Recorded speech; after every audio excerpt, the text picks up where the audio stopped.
Welcome to the Digital Hub. We'll just give a few minutes for people to gather here. Uh, and I can hear myself in the other room. That's awesome. Welcome, Ryan. Nice to have you here all the way from Hamilton Mountain.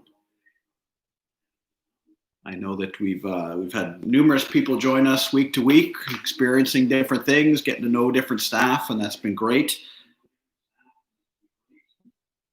Can you guys hang on for a second? Guys in the other room, can you turn it down a bit?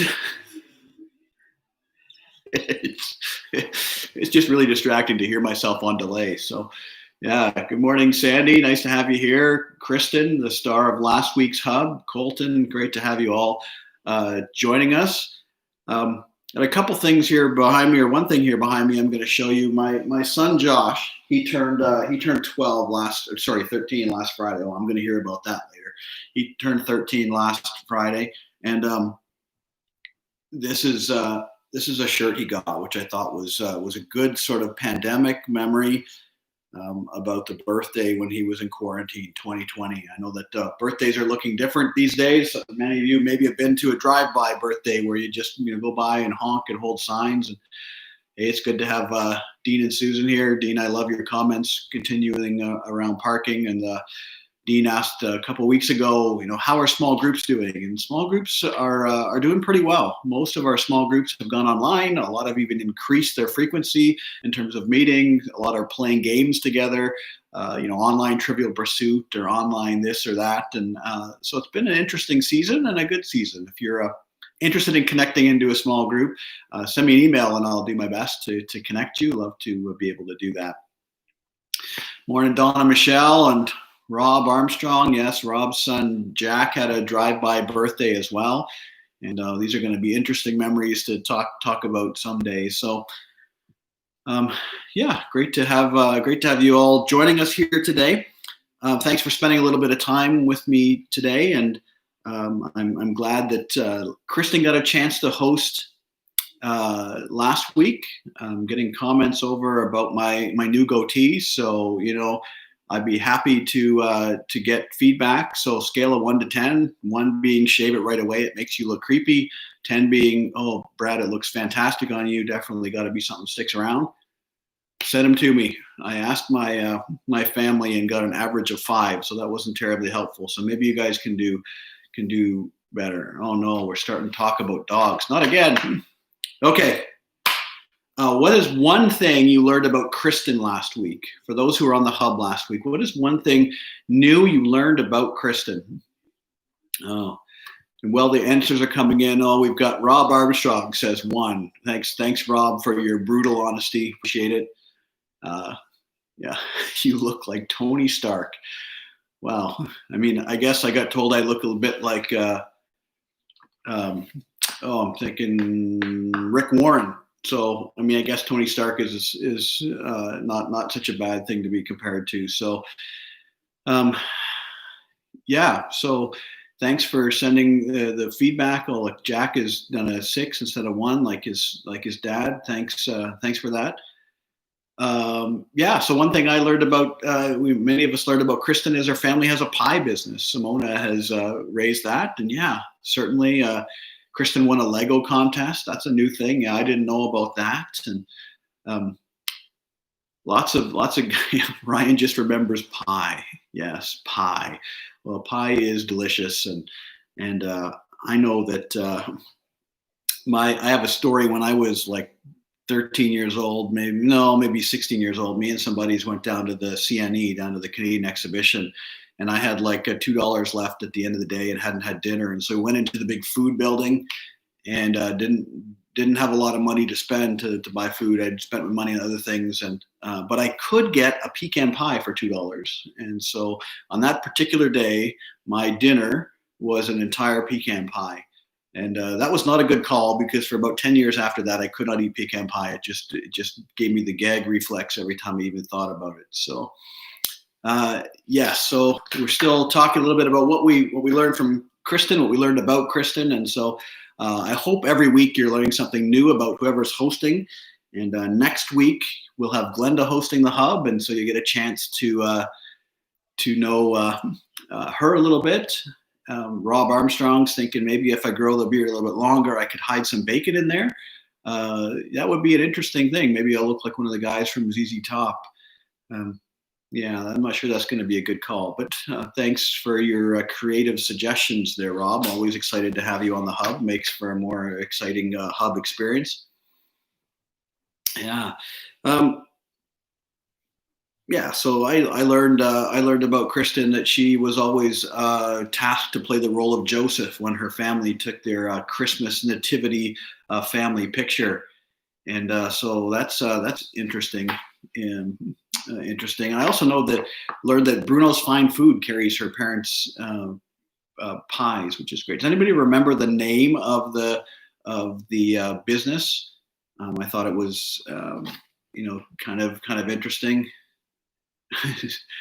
Yes, we're getting down the road of ZZ Top and bacon, so that's a combined.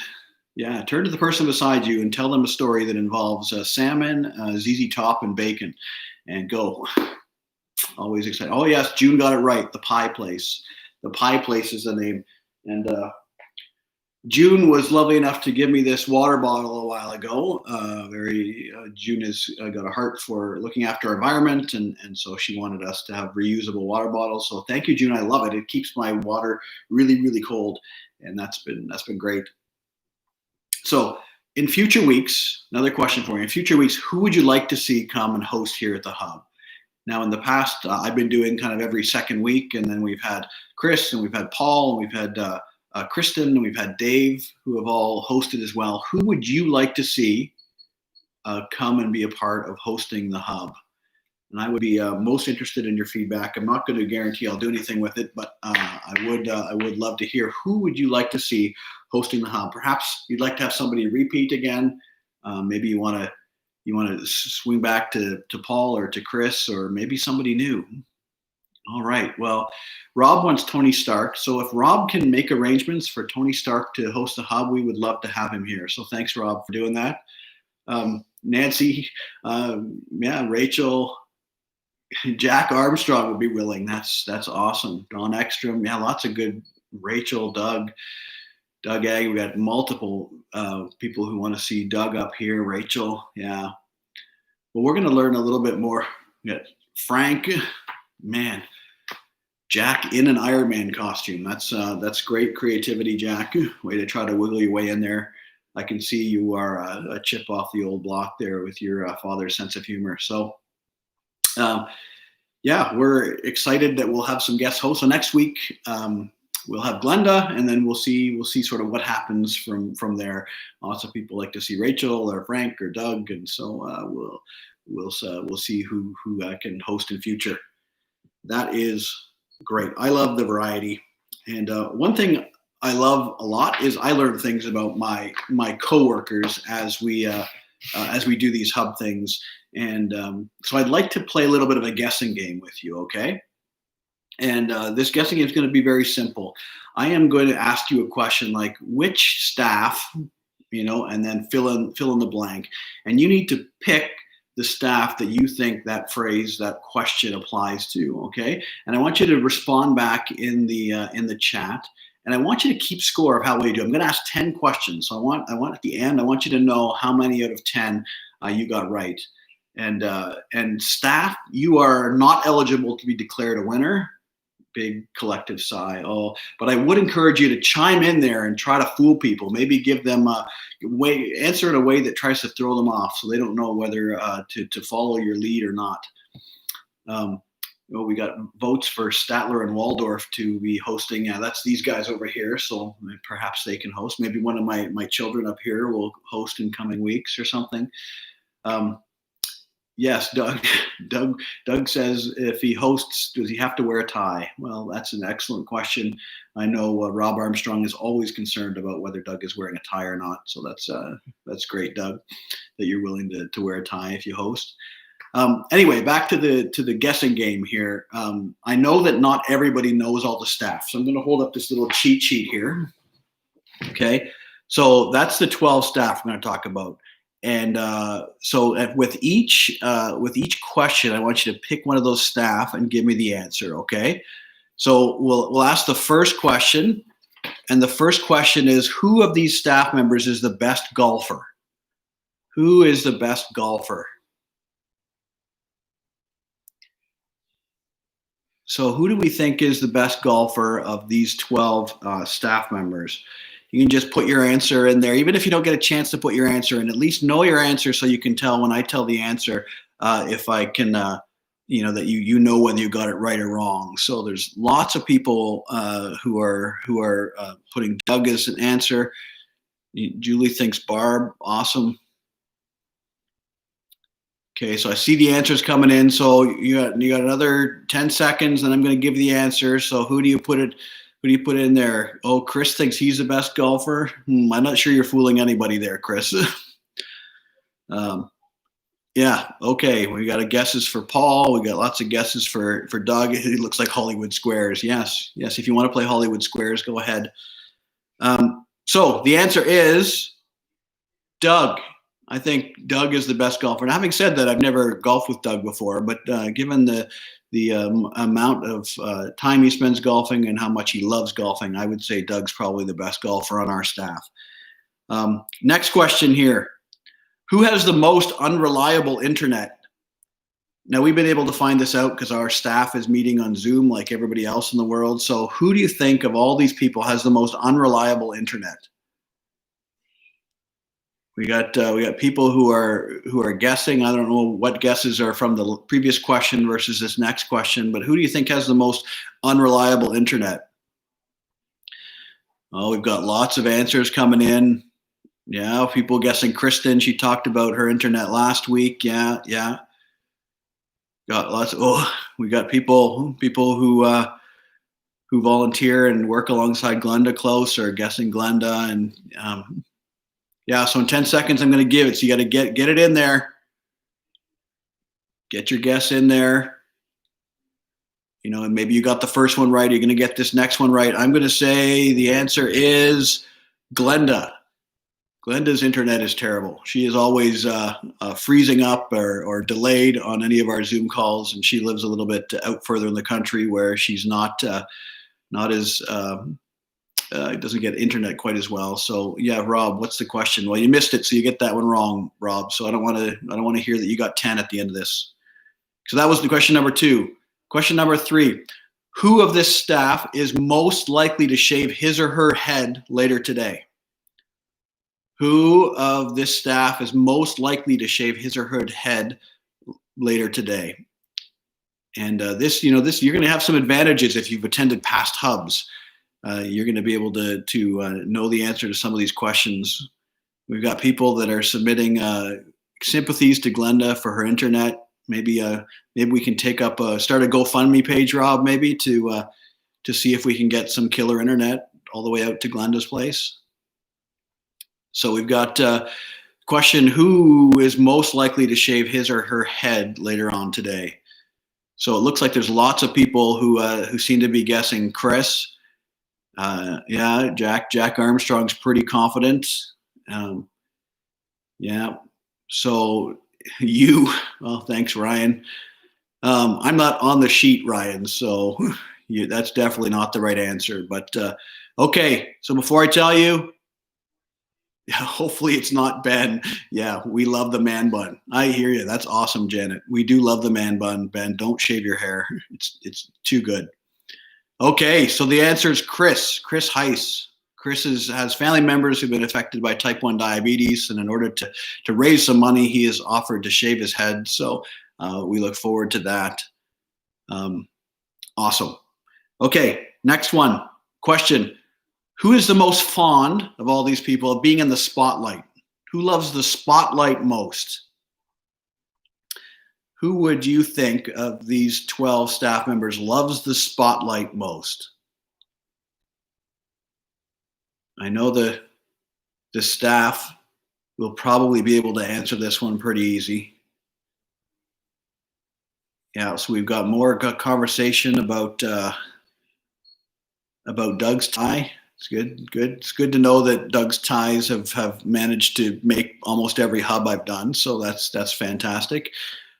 Second only to dogs, apparently. So We've got somebody guessed me. Well, I'm not on the sheet, but thanks for that, Rob. Appreciate your creative guessing. We've got lots of people guessing me, guessing. Oh, Evelyn Selpster, nice to have you here. All right, Sandy, you guessed Janelle. Lennox guessing HA. I don't know. Is that who did you forget to type the rest of the name, or is that an acronym? Or okay, Lennox. Yes, Rachel. Okay. All right. So the correct answer is in fact Rachel. Rachel loves to be in the limelight, spotlight. She's like the type of person who does theater. Whenever there's something going on at the staff level, it's Rachel who's making it happen and singing loudest and unafraid of being herself. So we love Rachel for that. Okay, next question. Which of these staff members is getting married this summer? This summer. Which of these staff members is getting married this summer? So you feel free to guess there. This one, you might be able to take an educated guess, even if you don't know our staff members very well. We got guesses. Well, okay. Most people look like that one's an easy one. Ben. Too late for Doug. Yes, Doug. You've already been there and done that. So no more getting married for you. Yes, Ben is getting married. We're excited. In July, Ben is getting married. I think it's the 26th, but I may not be 100% right. But yeah, we're excited for Ben. Ben up here getting married. Very exciting to a girl named Hannah. So that's Ben. So see whether you got that one right. So that was number 5. So we're going to pick up the pace here a bit because we're going on a bit too long. So next one, question 6. Who of this staff attended an online sort of Zoom forum with our MPP this past Friday? Who on this page attended an online forum, a Zoom meeting with our MPP this past Friday? Okay. Yeah, Doug's 53rd wedding anniversary coming up. Wow, that's awesome, Doug. Okay, who attended an online forum with our MPP this past Friday? Okay, I'm going to give you the answer in a second. So put your guesses in there. Hey, Charlotte, nice to have you with us. Donna, hopefully you know that one. Awesome. So yes, in fact, it was Barb. Barb was at this online forum. Now, you get full marks too if you guess Chris, because Chris was also there. But there was an online Zoom with our MPP helping faith communities know better how to reopen, answering questions. And so, yes, Barb was there, and so was Chris. So either one of those is right. How about the next question is which of our staff has lived in the Middle East? Not visited the Middle East, but lived in the Middle East. Okay. So you feel free to guess there about who of our staff has lived in the Middle East before. Yes, Julie Campbell says Barb is the best. I will affirm that. Barb does a lot of wonderful things we see behind the scenes and is a big part of our team. So thank you for all you do, Barb, all that stuff that's not seen. So who's lived in the Middle East? Yeah, so people aren't quite as sure about this question. Okay. Yeah, definitely we're not quite sure, but so guessing who of our staff has lived in the Middle East, not just visited the Middle East, but lived there. Okay, so we've got lots of guesses coming in. I'm going to give you the answer in 5 seconds. Okay, the answer is Fidelis. Fidelis right down here. He lived 15 years in Qatar. And so if you don't know Fidelis, you need to get to know Fidelis because he is super interesting and has a great global perspective. And originally from Nigeria, spent a long time in Qatar in the Middle East. Been in Canada for a couple of years now. Fantastic. You should get to know Fidelis if you don't know him. The next question. Who used to work for the Halton region before they started with Compass Point? Who used to work for the Halton region? This is number 8, so you should be tracking as to how many you've got right. Okay. Who used to work for the Halton region? We had different guesses coming in. Yeah, I'm going to give you the question pretty quick, so you get your guesses in there. Get your guesses in there. Okay, we've got lots of people saying we got Nancy, we got Doug. Okay, the correct answer is Nancy. Nancy used to work for Halton Conservation as a graphic designer, so she's often telling us some of her stories about that past job and things she learned and stuff. So yes, that was number 8. Number 9, who of our staff has a stand-up desk in their office? You know those desks where you can put it at a height so that you can stand up and work. Who of the staff members has a stand-up desk in their office? So Julie Campbell thinks Jenny. I don't know who Jenny is, but Jenny is not the right answer. Do you see a Jenny on the sheet, Julie? Because there is no Jenny on the sheet. Is that Janelle you're talking about? We'll give you the answer in a second. Okay, so we've got Jenny equals Janelle. Excellent. Okay, I've never heard Janelle referred to as Jenny, so maybe I'm learning something about my staff too. That's great. All right, so who do you think has a stand-up desk in their office? The answer to that one is Dave. Mr. Severns here has a stand-up desk in his office, so he's healthier than the rest of us, and yeah, he's got a great stand-up desk. He's quite a handyman craftsman, and he's my most regular lunch buddy. We used to, way back when we could meet together, eat lunch in the lobby. So final question, who is bringing pie to next in-person staff meeting? Now you better get this one right. If you didn't get this one right, I know you weren't at the hub last week and you weren't at the hub earlier on this week. Who is bringing pie to the first staff meeting? Well, the answer to that one is Kristen. I kind of made a silly remark last week saying she should bring pie, and she sent around a message to staff asking what kind of pie they'd like. So that's awesome. She is all over that. She's a get her done type of person. So awesome, Kristen. So tell me, out of 10, did anybody get 10? If you got 10, put it in the chat. Or if you got 9, if you got 8, I'd love to see who the winner was. And I guess again, staff is not included on this. So, yeah. Anybody put your answers in? Did anybody? I heard somebody in my house say they got 7. Ooh, pecan, please. Yes, Chris. I voted for pecan too, but there are a subset of staff members who want cherry, and that's not good. Pecan, definitely. Wow, Jennifer Moore got 10 out of 10. Way to go. Jen, Don and Wendy got 8. Yeah, it's amazing. Even though I ate an entire pecan pie when I was younger, I still voted for pecan pie. Steve got 10. Way to go, Steve. That's great. 8 out of 10. 5 out of 10. I pass. Cherry is not cool. I agree, Chris. Good blatant statement.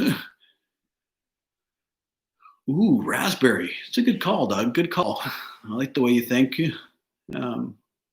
So Julie has declared herself the winner. Well, how can I argue with that? So anyway, if you got over, if you passed, fantastic. If you got 10 out of 10, great. One way to get to know your staff is to keep tuning into these hubs as we keep going forward.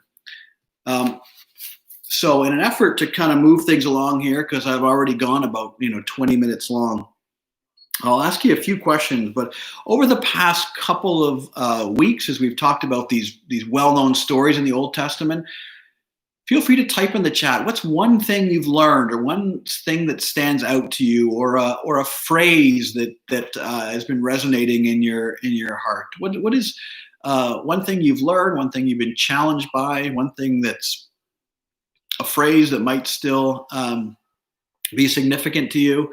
Love to hear what things sort of have stood out to you from these past stories on Daniel and David and Elijah and Shaq and Benny. Yeah, what things have stood out to you in these past several weeks as we've wrapped up this series? I'd love to hear. One thing that I thought is interesting is, Daniel was 70 years old when he was in the lion's den. Moses was 80 when he took the Israelites through the Red Sea. So if you think you're too old for God to do something cool in your life, something significant, you're wrong. No way. And David was only a teenager when he fought Goliath. And so if you think you're too young for God to use you in any significant way, you're wrong there as well. Yeah, can't be too old, can't be too young. So we got people who have really remembered that God is always in control and always there. That's great. We've got lots of people who like pecan or raspberry Pi. Also interesting, but love to hear your feedback on the next question I've asked. Yeah, so we've got God is in control for sure. Yeah, we heard about telling our stories today and sharing God's story in terms of how it's played out in our life. That's awesome, Ryan. Hopefully over this series, you've got a big picture of our big God. And yeah, June, the one thing that stood out to me was God's will be done. Yeah, Paul challenged us to not forget to include that in our prayers and help to reframe our mind. Not my will, but your will be done. Just like Jesus said in the Garden of Gethsemane to his own Father. Yeah, that stood out to a bunch of people. It certainly stood out to me as well. Joseph stood out to sort of God's perfect timing. We were sort of reminded that if the cupbearer had said he knew a guy named Joseph immediately, it may not have been as significant. But when he remembers that, when Pharaoh has the dream, he remembers Joseph's ability to interpret dreams, and that's God's perfect timing. Yeah, focus on God's story and not ourselves. Yeah. Be patient and faithful while God is writing his story, for sure. We have guys like Joseph who had to go through a lot of things they didn't understand to eventually be able to see a little bit of what God was up to. Yeah. Awesome. Well, I'm glad that had an impact on your life and your some of those truths have landed. That's great. Doug's reminding us that a lot of these Old Testament stories that happened thousands of years potentially before Jesus sort of foreshadow his coming, foreshadow his saving, him being redeemer, him being champion, him being a protector. And so, yeah, it's interesting that the Old Testament points so clearly to Jesus in a lot of the accounts that it includes. Paul ended his message this morning talking about sort of charting out our life stories, and has anybody had a situation where a story has been very significant to them in deciding to follow Jesus and coming to faith? Maybe it was a story that Jesus told, like a parable. Maybe it wasn't a story that's included in Scripture, like one of the Old Testament stories we've been talking about. Maybe it was a story somebody told you about their own experience. Has anybody had story be a significant part of their decision to kind of move forward in faith to follow Jesus? If so, love to hear the story you can tell in one line or less. While we're thinking about that and putting things in the chat, I came to faith as a child because my dad read to me before bedtime the C.S. Lewis's book, The Lion, the Witch, and the Wardrobe. And at the end of that story, he explained that the whole book is an allegory of Jesus offering us forgiveness and salvation. And as a young kid, that story really helped to make Jesus' story kind of connect the Sunday school stuff with this Lion, the Witch, and the Wardrobe, and really helped me to understand and to profess faith as much as a child can. And so story has been significant in my journey. I hope that story has been a part of yours as well. Yeah. So we're something in addition to what Paul did. And I've done this sort of 2 or 3 times in my life, done a graphing exercise like this, and it's been helpful. And so I'm going to grab it and show you my graph.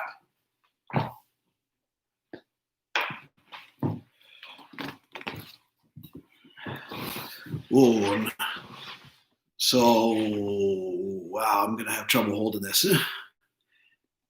anyway, that's kind of a little bit of my graph, looking at sort of my life story, and when I think about telling stories, I think about great opportunities to tell stories happening at the high points in life and the low points in life. And I've added a second line here because I'm an former engineer, and I love graphs.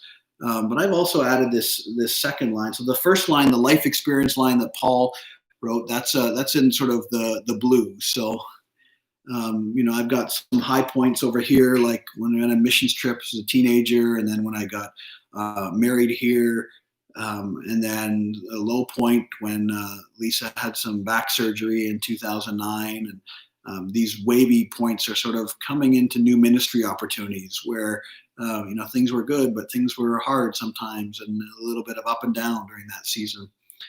And when I look at my graph, I think, oh, like there's sometimes like over here where I went on a missions trip, and the red line is sort of how close I felt to God, how close aware I was of His presence. And during that season, I was really growing. I really felt His presence. I saw Him act in some really cool ways, do some cool things. It was like preached my first sermon at 17. I saw people come to faith through the ministry of the team, and that was something new for me. And that was kind of a time when I made my parents' faith my own, and I was also baptized in there as an expression of kind of that. And so that was a sort of a high point in life, and feeling close to God in life point. And so there's a story that's there to be told, and that story for me is about me sort of taking ownership of my faith, and recognizing it was mine personally and not that of my culture or my family. Then you've got times like this in life where wonderful things were happening in my life. I got married, I was graduating from university, got my first job, we bought our first house. Lots of amazing high points in life were happening. And yet at the same time, I wasn't feeling terribly close to God during that season. During that season, I was about me. I was about my own stuff, my own definition of success, pursuing myself. This is the season when God called me to be a youth pastor, like I shared a couple weeks ago, or last week, I guess, and part of the message. And I said no, kind of like Jonah. So that's an interesting story during that season when things are going really well and there's high points, but my closest to God just wasn't there. You've got other times when there's stories. This is kind of the point in life when I was changing careers from an engineer to a pastor, and redefining success, to be less about what I define success as and more what God defines success as. And so that there's an interesting story there. And you've got times like this when it was a real low point in life, when Lisa was going through some back surgery. We had young kids, and it was a little bit of a struggle at that time. And yet there was incredible closeness to God during that season. And when I tell that story is around community.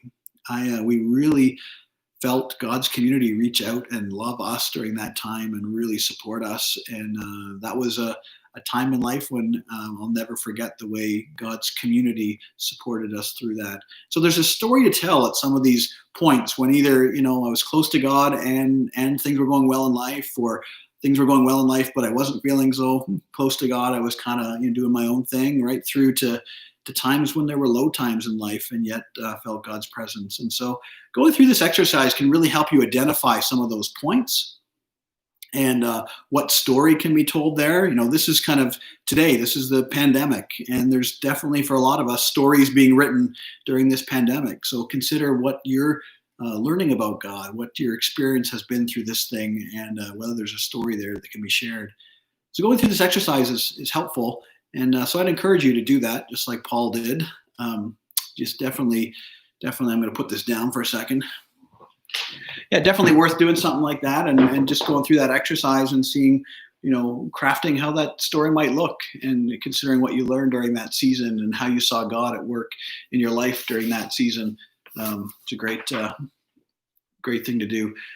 Last question I'll ask you: what are some other ways that or other things that you could do besides this graphing exercise that might help you to be better prepared to tell His story, be better prepared to tell the story of His activity in your life? What practical things could you do this week? we've talked about the one, graphing it and taking a look at the high points and low points in your life, and then seeing how God was at work, things you learned about God, things you experienced about God during those seasons, and then being prepared to tell those stories to those to whom they relate. Many people can relate to health struggles and how difficult health struggles are.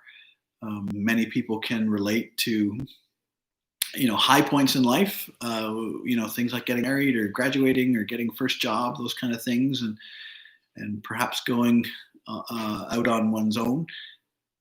So there's different ways, different things we can do to help be prepared. Julie suggests, keeping a journal. It's a great way to kind of be reminded of your stories. You can write out a life testimony. Great opportunity to reflect on your whole story as well, like the whole graph, and then also just the pieces. How did I see God at work in this season or that season? Because often those things can relate to things other people are going through, experiences others are having. Redefining success to be less about me and more about God. That's something a lot of us can struggle with, not knowing how to respond when you go through hard times. That's something that's pretty relatable for most of us, going through times of transition and really having to cling to God during those times or experience God in a close way. That's something that maybe lots of us can relate to. And so those are good touch points. So we've got suggestion. The practice of examine, Rachel mentions. Certainly, this practice of at the end of each day looking back to see where God was at work. Great. Reflecting on His stories for sure. Lots of good ideas. Certainly talk about it. If you're sitting on your couch with your kids or your spouse, talk to them. When did you see God at work most clearly in your life? What did that story look like? When was that? I could say pray about it. Ask God to open your eyes to kind of stories He's written in your life that maybe you haven't recognized, or you could spend some more time, thinking about. As well, you could take time to actually, write down some of these things. Write out your 2 or 3 minute story around some of these seasons in life. And sometimes different aspects of the gospel will kind of connect to your story most closely. The gospel is described in the New Testament as kind of an adoption into God's family. For those who have a history where they haven't felt a part of a family, or they've really felt loved in a family, maybe that idea of adoption into a family means something very significant to your story, and that sort of gospel aspect can connect into your story. For some, it's about freedom. The gospel frees us from things that have us in bondage. And for some, there's been perspectives or attitudes or behaviors that have had us trapped, and the gospel has freed us. And that aspect of the gospel might be most significant to your story. So how might you weave that into your story when you tell it? For some, it's forgiveness of sin. You've been really convicted of things that you've done wrong and how you've fallen short, and the idea of God forgiving you and making you right through Jesus Christ is something that's really resonated with your story, and so you figure out how to tell the story through that lens. Or maybe it's grace instead of striving, because you're an overachiever, you're a people pleaser, you want to do it yourself, and you came to that realization that it's not about you, and that you don't have to try to earn God's love, that He has loved and valued you irrespective of your achievements or your striving. Or perhaps it's purpose. Perhaps you've been longing for purpose, and purpose, that idea of focusing on eternal and important things that the gospel brings is something that's resonated with your story. For me, that grace and not striving, and that purpose, doing something that matters and significance, those are connected to my story. And so if I was telling sort of God's story through my life experience, I would definitely touch on God's grace instead of striving. I would touch on having purpose or significance. That's just my story. Your story might touch on adoption or freedom or forgiveness, or the gospel is so big. So consider maybe which aspects of the gospel most resonate with your story, and how you might share that with others. So that's just a challenge for you to think about. And we're going on 40 minutes. This is my longest hub ever, and so I'm going to I'm going to draw it to a close here. I hope that last little part about the exercise with the graphing was helpful. I encourage you to do some thinking, not just log off and be done with it. Do some talking with your family. Do some praying. Do some journaling. Think about some of your stories and how you might tell them to others. And if you do that, I'd love to hear some of your stories. Please email me. I'd love to call you or hear your stories. Yeah, let me just pray. Father God, thank you for the stories that you tell us. Thank you for the accounts in the Old Testament. Thank you for the parables in the New Testament. Thank you for all the stories through other people's lives that you've written out. Father, surround us by people who will tell their stories. Make us a person who is willing to tell the stories that you've given us to tell, Lord God. May we encourage each other. May we challenge each other. May we help each other to learn and grow as we share our stories with each other. In Jesus' name I pray. Amen. So I hope the hub has been fun, and I hope that you've enjoyed sort of that little exercise we went through at the end. And look forward to having you guys join again the hub next week. Glenda will host for us. We'll get her somewhere where her internet is good. And thank you so much for joining, and we'll see you later.